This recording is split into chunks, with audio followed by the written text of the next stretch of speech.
Healthy butternut squash chili. Let's go. These are my ingredients. I have a pound of ground beef. I have some leftover quinoa from a few nights ago that I had in the freezer. Same with the butternut squash. I used it for another recipe, stuck it in the deep freezer. It's thawed out because I left it in the fridge overnight. And onion from a couple nights ago when I made tacos. And we're gonna do 4 bell peppers. Really you only need 2, but these ones are pretty small. And then garlic, of course, we'll chop up nice and fine. Measure with your heart.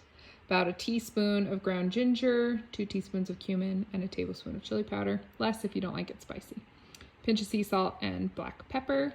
Can of black beans and northern beans drained and rinsed. We'll do about 1.5 cups, maybe 2 cups of chicken broth. And a can or box, in this case, of diced tomatoes. You're gonna throw all of that together in the crock pot except for the ground beef. All right, as you can see, I got all my chopped goodies in there. Adding the tomatoes. I'm gonna add the chicken broth.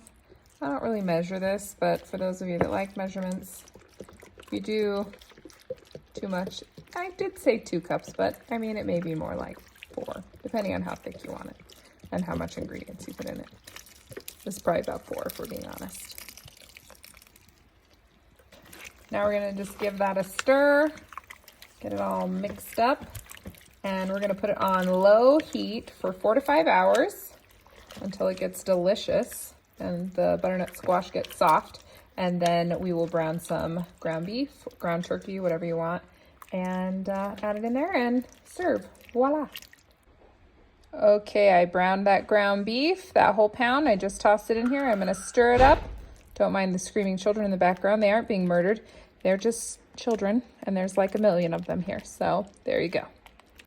Turned out a little bit liquidy, as you can see. So if you don't want it quite this liquidy, just don't put 4 cups of the chicken broth in there. Just put like 2 or 3 or whatever. Measure with your heart. Do what you want. But this is it. And it is done. You can top it with avocado, green onions, sour cream, cheese, whatever you want to do. I personally like to just eat it like this.